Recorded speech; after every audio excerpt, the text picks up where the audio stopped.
Welcome, listeners, to the Gamer Headlines Show. Gamer Headlines is weekly entertainment podcast.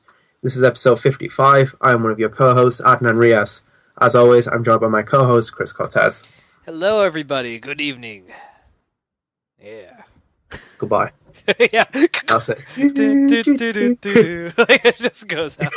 I like how people never know that, but every time we finish the podcast, and like Chris is like, and that's it for this week's episode, blah, blah, blah. And then we both start playing the theme song in our head. Like, dun, dun, dun, dun. Yeah, we always start saying it because it's just, it feels like what should happen because it's what happens. But, that comes later. It's kind of like when Ewan McGregor used to make lightsaber noises when he was playing Obi-Wan Kenobi. And then, like, George Lucas was like, Ewan, we do that later. And he's like, oh, okay, sorry. And then he stopped. It's just you want to. You know it's coming, so it's just, it puts you in that mentality and stuff. But, oh, yeah. it's good stuff. But, all right, dude, let's just jump right into this. Plunging into a pool. We don't know if it's cold or warm. Let's just do it anyway. Adnan, talk nerdy to me, pal. What's been going on since last episode? Oh, yes. So, I watched Ant-Man. Let me just put this forward. I didn't finish watching Ant-Man because it was really late, and I thought, let's watch a bit of it. And then I was like, no, this is really, really fucking tiring me out. So I watched an hour out of, I think is it a 2-hour runtime-ish? I think so, yeah. Yeah, it has kind of a very long runtime for a an Ant-Man, for such a small stature. Such a small guy. Yeah.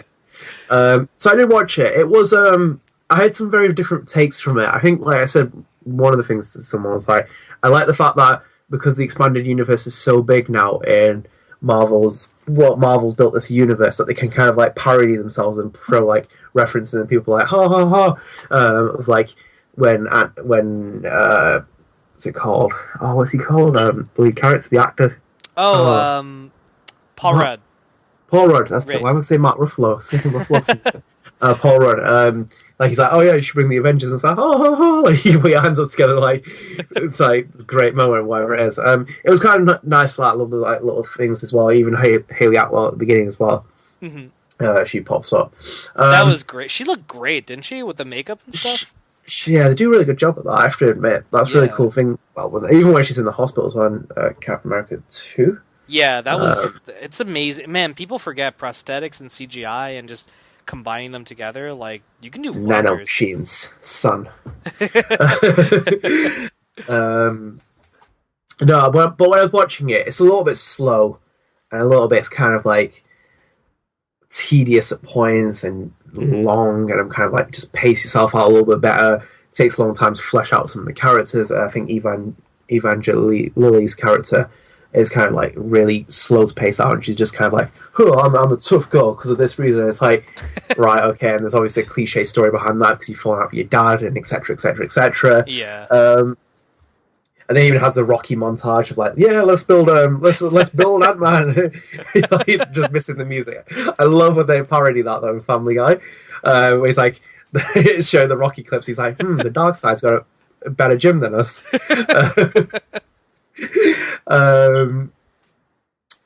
But overall, like I think like one of the facts for me is that it's good because it's a fresh new story, a character I've never kind of explored, read about.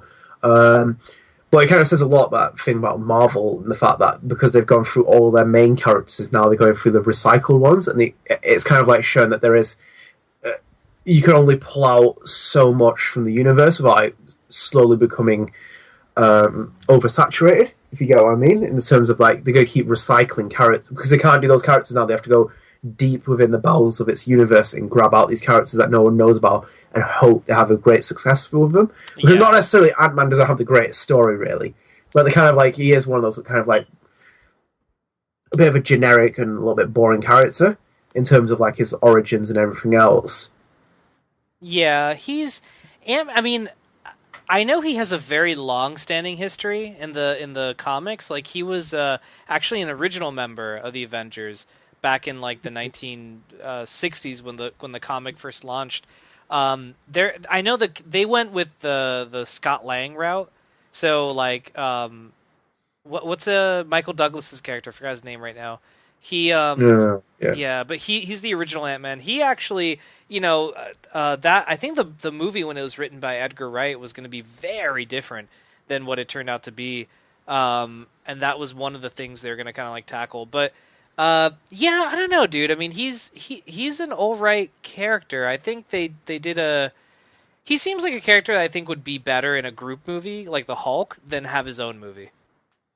Yeah, it kind of like says a lot about that with the character Yeah. that he doesn't really stand alone on the best. Again, like it's his origin story. It's the kind of story about a sense of attachment. It's same with like the Justice League as well. Some of those characters would just do better, as you said, like kind of in the Justice League rather than having their own standalone movies. Right, right. Um, Like Again, Aquaman. How would you do Aquaman, yeah. Aquaman? Fucking I'm Aquaman, still yeah. underwater. Like that's all you can do. Well, it kind of is more about the question of the fact that these movies are rinse and repeat the same formula. Yeah. Because it's the same characters as the origin stories. The kind of like this is kind of thing where I raise my eyebrows to comic movie. No, I don't completely hate them, but yet it's nothing new. It's nothing original. I'm not saying everything needs to be nothing new or original. Right. It's the fact that it needs to be a fresh idea, kind of like a different take. Example is Christopher Nolan. I know people don't like Christopher Nolan, but some people don't like him, but it's the fact that how he took Batman and put his own twist on it. It's this grounded universe. It's a universe we can relate to. Batman is like an ordinary human. It's that kind of thing of like what Rachel teaches him, like, you know, where she's like, it's not who you are under the mask. You're the same person. Mm-hmm. It's kind of like that sense of reality, kind of like with a character. Because that's what I feel like some of these films miss. That Ant-Man is that example of what I've seen so far. It's like he is basically just Bruce Wayne almost. Because he has no special power from what I saw in the first hour. Mm-hmm. He learns how to control him through other stuff, like his own tech stuff, the suit and everything else. He's just basically like, same with not Rob Stark, Tony Stark. Right. Like they're just human characters. That's what. Wait, did you say Rob Stark at first? Rob Stark, yeah, the King of the North. That's awesome. That'd be an awesome crossover. There's actually funny memes with that where I've seen like Rob Stark. He's just like, "Oh, he's like Tony, I need your help." We'll end this war now. Which is a couple of fucking. I'll be the King of the North. You be the King of North America. But yeah, I mean, like it's not terrible. I enjoyed bits of it, but kind of again, I was like rolling my eyes. I was like, oh. It's kind of like the same kind of argument I bring up with Star Wars maybe in the next few years, like after seeing all the anthology movies and the main films and stuff like that, it'd be like, how much Star Wars can people take? Maybe that's a different question for you, Chris, because you probably like Star Wars? Not enough Star Wars. I'm kind of like the worst person to talk to about that. Yeah, it's kind of like Ant-Man's like an example, and like the entire Marvel Cinematic Universe is like a heroin addict, and you need to kind of really like you keep taking the shots, and you're just not going to let it go to the point where it's like it's same with Tyra Rock Band. If you're going to bring up another example of where the market became so saturated, it's the same thing. People finally open their eyes up, and it's like goodbye, and they were just gone. Yeah. And then they've slowly crept back in, and it kind of says something. This is the era of this cinema era is almost the same of like the comic book part of the thing. It's funny as well because comic books have really kind of like deteriorated their readership, especially. But yeah, in this medium, they have like, and even in TV as well, they have such a big audience. But hey, I think like it's kind of I'd be more interested to see what people think, especially from the masses. Of like people who'd actually go and watch this. I remember we were laughing about it. I keep saying I was like, oh yeah, Chris who's with fuck's gonna go watch Ant-Man. Like, you imagine that every day a couple of like, yeah, what's on cinema? Oh, it's not Spider-Man, it's Ant-Man. And you're like, I might as well go see it. It didn't. It actually surprised me that they announced a sequel to it, Ant-Man and the Wasp, because I saw Ant-Man, right? And yeah, and it's gonna be Janet's character. She's gonna like team up with him and stuff. And it's really weird because what's it called? I saw the movie, and I don't know, dude. Like, I kind of felt exactly how you felt. It was the most generic Marvel movie I think that's been released thus far. Like, it just didn't, like, you know what they did, dude? It's kind of like what you're talking about, how when Batman, like, when Nolan made Batman, he took advantage of the fact that, oh, we have this character, and, and let's he's grounded, because anyone can become Batman, so let's ground our movie universe. And it's almost like what they did with Iron Man. Like, Iron Man was pretty grounded too, because again, like anyone could be Iron Man technically. I mean, if you have the suit, you could become Iron Man. You just need to know how to use the suit. I feel like, yeah, Ant-Man should have gone more of that route instead of going down the generic, super. I mean, come on, dude. The villain. Who the fuck cared about the villain, right? Wasn't he like so generic villain? Like he does something at the beginning of the movie to establish, oh, he's bad. Oh, look, he got killed that innocent dude or whatever. Oh man, look at the. You know what I mean? Like it just followed the same tropes. Yeah, he's and... big. He's big bad, basically. Yeah, he's big and bad. Like, yeah, every comic book movie, you kind of like roll your eyes because it's like it's just big bad. I mean, like one of the most sympathetic kind of like characters, like outside Nolan's films, is probably Magneto in the First Class era. Yeah, right. Because he's very like you don't know if you want to hate him. Yeah, is he evil for what he's kind of insisting? Because his cause is something that you would probably fight for, and you can't completely label it evil, especially when it's when there are other people who are also quite evil. It's like that. Those two characters, like Magneto and Professor X, are such great ones because like, are they really evil? Like he's basically like because what Professor X is striving for in the same kind of principle but a different method. Does that make him any different from Magneto? That's where the characters like really great. I'm like, you know what? That's what more comic book movies are crying out for. Yet they just have that, as you said, generic characters like, yeah, I'm big bad and I'll kill this guy because I can do that. You kind of like roll your eyes. I have a suit and I'm evil and I have a lot of resources. Yeah, and you're just like, whatever, dude. Like, we know you're gonna probably die at the end of the movie, right? Like, yeah, I know you haven't even finished the movie, and it's like, dude, you know he's gonna die. Like, yeah. It's just like or get thrown to jail or he's gonna meet a fate that we're gonna be like, that's right. Like while wagging our fingers at him. Yeah, it's hard. You can't strike gold every time, and that's why I feel like making a solo superhero movie, you have to be really careful. Like Ant-Man, Paul Rudd played a very interesting character. I like Scott Lang. There's a lot there. There's something there that they can work with, and I'm actually really looking forward to seeing him. I think the next movie he's going to be in is Civil War, the Captain America movie. Like he's one of the characters that's going to cross over. That's where he's heading. So I'm curious to see how he's going to do in that movie, because that movie's basically the Avengers. They're just not calling it. And but I don't know if I'm interested in seeing Ant-Man and the Wasp. Like the second movie. I'm really cross with it. I mean, I want to give it a second chance. The first time I saw it, I was very, but a lot of people around me dug it. And were actually shocked I hated it. And I'm like, it's so generic. And they're like, really? You didn't like it? I'm like, no. So I'm willing to give it a second chance. But yeah, that's my whole piece on Ant-Man is he's should be saved for like the team up movies. A big team up movie, yeah. Cause you flesh us. It's the same with like, I think people like, even I want to see a Black Widow standalone film, but yeah, it doesn't need to be done. Because you can kind of like just put Black Widow story in other films. Yeah, like they've been doing. It doesn't necessarily warrant its own film. Not saying that it doesn't deserve it because it's minor role or whatever else, but it's just the fact that you can kind of those films you just don't necessarily need like 15 different story arcs and like different things and like just characters. Because I'm more interested now with the expansion of the universe when we see the other things from Marvel and like Black Panther, and then we also see stuff from Justice League. See how these characters pitch themselves against Batman, Superman, all the ones that have been fleshed out a million times, because it is hard to sell it, and that's the main thing. Because the same with Ant-Man, I was like, oh, it's just like there's something off about it. I liked it because it's a fresh slate for almost watching a new film, but yeah, it fell down the same, one road that every superhero movie's going down. Mm-hmm. So yeah, I mean, that's my 2 cents on it. Yeah, no, I agree with that. I mean, it's definitely, I don't know. I mean, I think superhero movies are becoming. I think that dude nailed it, where he was like, "Oh, it's like ice cream, but you can't always have ice cream. Like sometimes you need to, that's wrong. You can always have ice cream. It's like when people say you can't have pizza, you must eat pizza." Because I would mow down someone for a pizza. Like, it'd be nice, dude. I'm always down for pizza. You know me.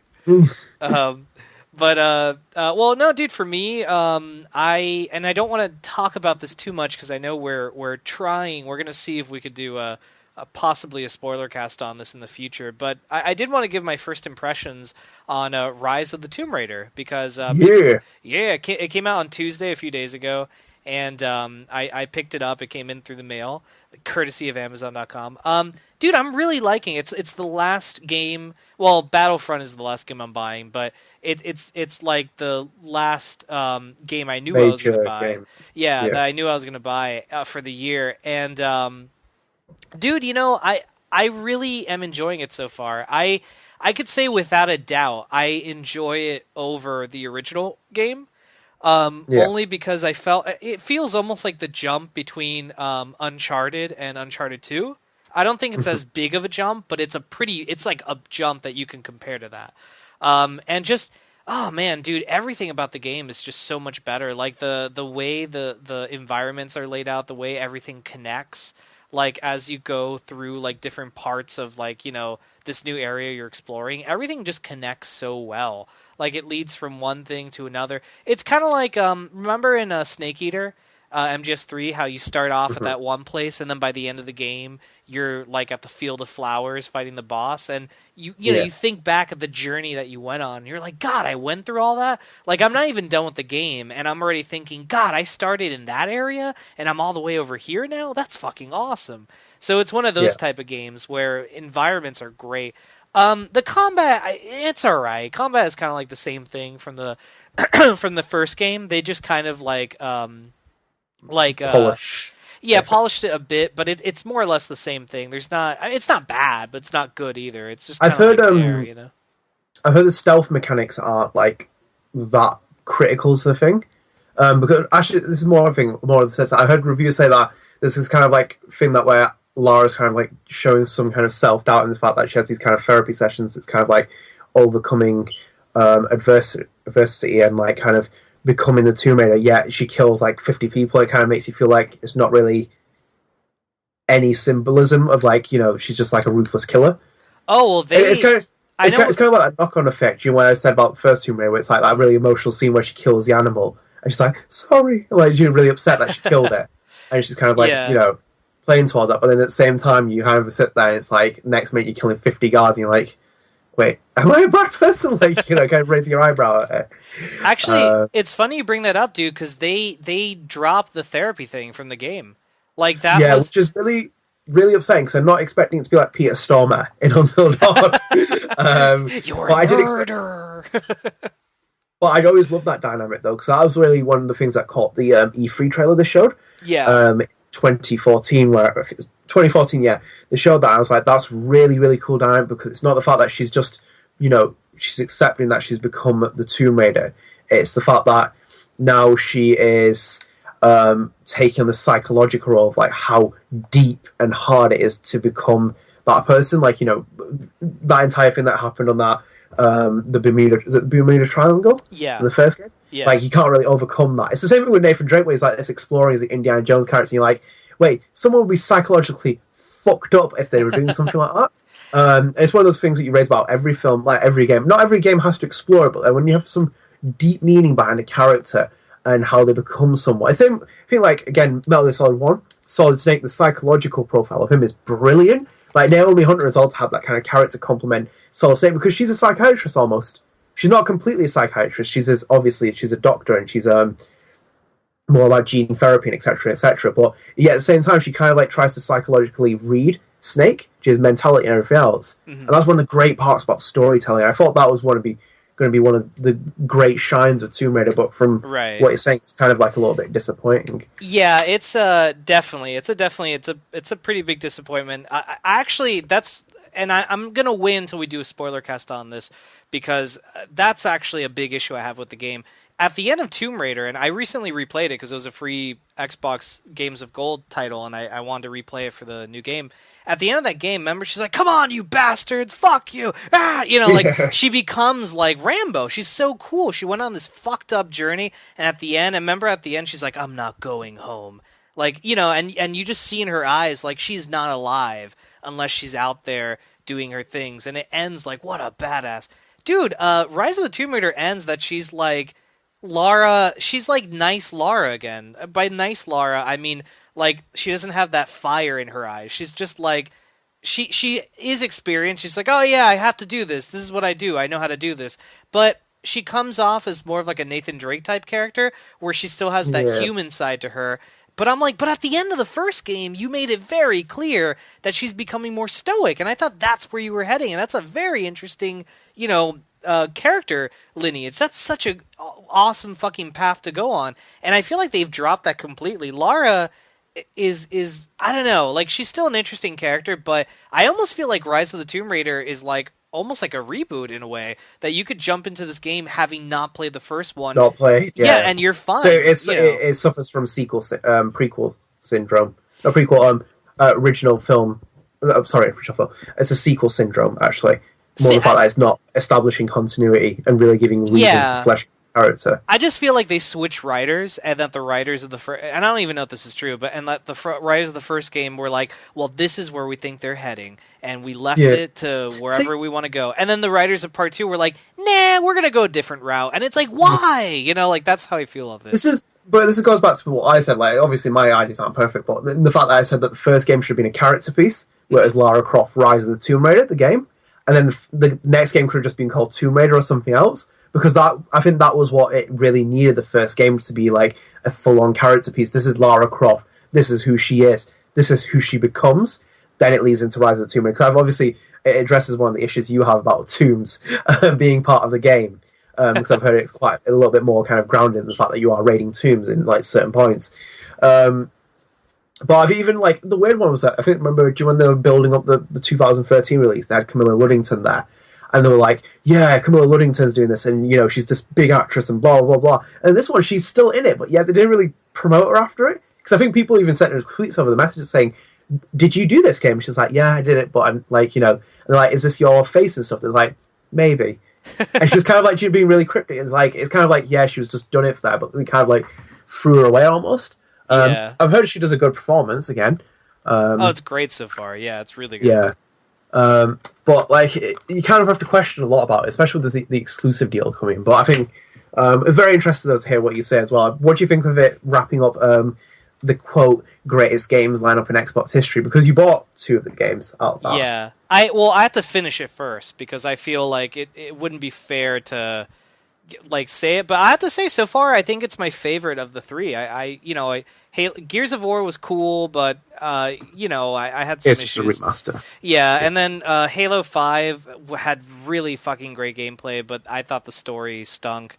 And but yeah, Rise so far is pretty good. I mean at the moment I'm enjoying it a lot better than the others. But once I've completed it, I want to save it for the spoiler cast, but if we don't end up doing it, I'll come back and I'll say what I gotta say.